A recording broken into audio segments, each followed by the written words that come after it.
What's happening, crypto fam? Happy Thursday. Good morning and welcome back to Love for Crypto. I'm Scott and it's a pleasure to have you here. I appreciate you taking the time out to consume the content, so thank you. We're heading towards the end of the week. I found an interesting article this morning about programmable money. I wanted to do a video about almost everything ending up on blockchain like we know it's going to, yet the general masses and the mainstream media are still pushing that Bitcoin thing narrative, still putting the criminals use crypto narrative out there. Still, we hear news that China's CBDC is about to launch and then it doesn't, which brings about FUD. And then we get told it's probably likely going to be 2022 during the Beijing Olympics that it gets released. Anyone going to the Olympics is going to need that CBDC to buy anything at the Olympics. Think about that. Genius in a way. The general masses and the general population have no idea what's coming. Have no idea its true implications. Don't even understand it because they've not even took enough time to actually fucking look at it. Regardless of how many family members and that are telling them it's the thing, they're all just going about their own little business and that. Programmable money is in the air. It's a good article. I might not read it all. The link will be in the description if you want to have a little read of it. But it's not just digital assets, are there? People see it as money. Pounds are money, but it's not money. People think it's money, it's not money. We've been over this before. I've probably got a note on me. Now I have actually got a note on there. Right, this is weird, right? There's either two lies or one lie on these notes I've got here. Right, one of them's either a lie or they're both a lie. Yeah, we've got £5 and we've got £10. Is that £5 and £10? If you said yes or no, the answer is actually no. It's not £5 and £10. Now it says £5 and £10. So if it is £5 and £10, the bit at the top's a lie. And if the bit at the top's not a lie, the bit at the bottom's a lie. Oh, it's bullshit. It's all just bullshit. It's a lie.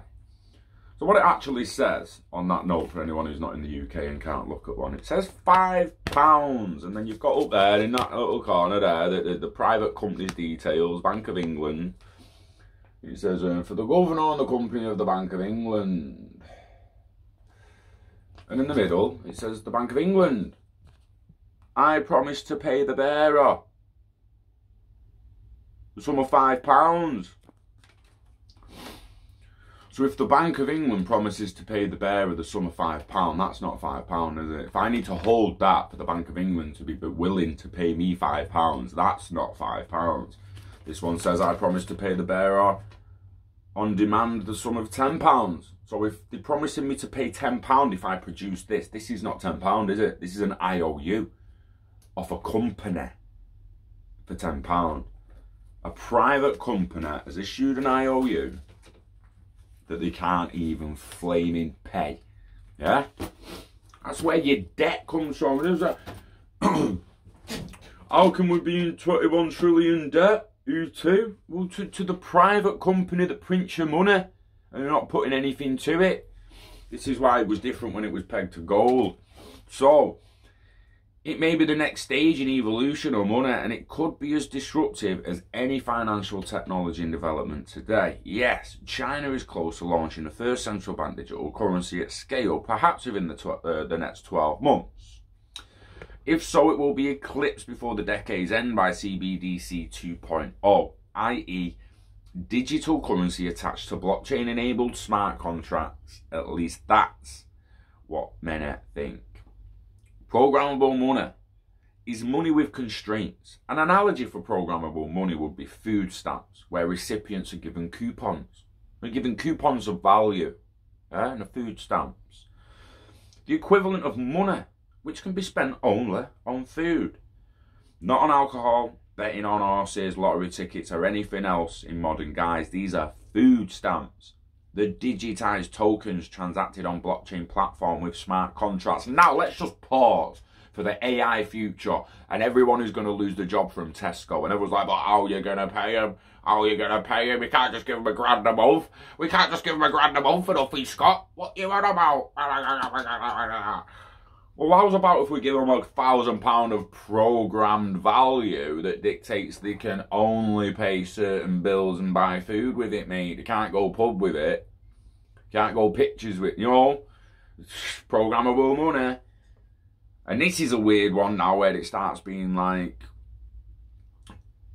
never mind freezing your accounts, you've just not got any other currency we accept here, mate. So you better go and buy some. Interesting. Interesting. Last month, IBM was awarded a patent for bespoke programming crypto token, the first PM patent awarded in the US. Co-inventor Jonathan Rosanoa told Cointelegraph magazine, a slow-moving tsunami. It's a slow-moving tsunami. Programmable tokens are being discussed more and more. Jonas Gross, a research assistant and project manager at the Frankfurt School of Blockchain Center, a think tank at the Frankfurt School of Finance and Management, told us, in Germany, for example, the Ministry of Finance, together with the Bundesbank, recently started a working group about developing programmable euros. COVID is forcing a slow-moving tsunami in programmable money, said Gert Sylvester, co-founder of TradeShift and business commerce platform. It could accelerate the transition to programmable money in e-commerce. Since the pandemic, excuse me, we've seen a spike in interest, especially when the ensuing liquidity crisis includes a payment slowdown. Many are ready to now give programmable money, including automated payables, receivables, settlements, and new look. With IBM's new innovation, crypto tokens parameters constraints can be stored in the token itself, or they may be stored in an on-chain or off-chain database. Excuse me. Referenced by a hashed identifier stored within the token, according to co-inventor Rosanoa. The token has the potential to advance many social economic purposes, including delivering humanitarian aid in the event of natural catastrophes of war. Carry on reading that link in the description if you want to know more about it, guys, because it really is the way it's going to go, in it. Like, highly likely going to be programmable money, that money's that's used for certain things, and then on the flip side of that, you can have blockchains used for certain things. Like, imagine how efficient it's going to be when your medical records are on a blockchain and any doctor in the world can just go zip zap zap on his little pad and have your details up. You could be having an heart attack in a train station, could have just been pushed in. You could be holidaying in the middle of Beirut, mate, anywhere. I don't care where you are, yeah? In some mountain of Tibet, yo, right? Get rolled into an hospital, you've got digital medical records available via blockchain. They've got the devices to access it. Boom. Everything they need to know about you, up straight away. It's every single industry in it. And I mean everything.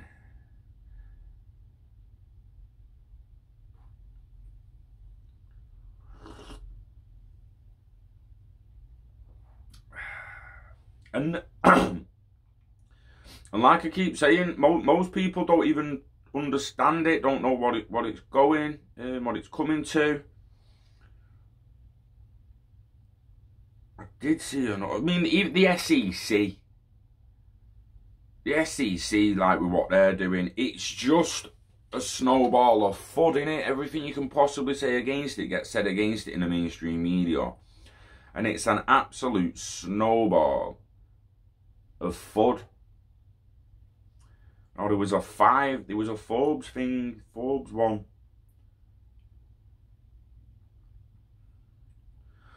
Blockchain has the potential to change almost every industry out there. It can create a more efficient and prosperous world where we can connect with each other without the need for intermediaries. For instance, a company can use permission network to create a net efficient system. Very, very interesting. I mean, this is the start of this year. Do you know what I mean? Again, the financial world will be completely changed with the help of blockchain. The Ethereum blockchain, for example, has the ability to automate, secure, and operate an efficient process in the finance and banking sector. It will also optimize cost and digitize securities and other assets without increasing the cost required to manage them. I don't think the guy who wrote that knows much about Ethereum fees. Because if you knew about the Ethereum fees, you maybe not talk about Ethereum being efficient at optimizing cost. Sentence shouldn't exist, mate. That sentence shouldn't exist because it doesn't optimize cost. It's flaming expensive, bruh. You know, that's Ethereum is expensive, mate. We need something else. Something else will come. At the end of the day, we're getting an internet of value, programmable money, digital assets, multifunctional cryptocurrencies. Call them what you want. They're coming. Internet of values coming. Blockchain-based databases are coming. I don't care. Yeah, it just is. We need to take it back, I think, to being out on the streets, talking about the per second payments, talking about micro payments, getting people interested in crypto, wondering what digital assets are, wondering what the internet of value is. So we're going to get back on that very, very soon.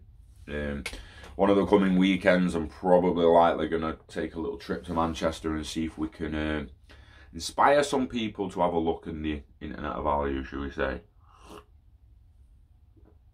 Inspire them to have aganders and maybe even invest, who knows.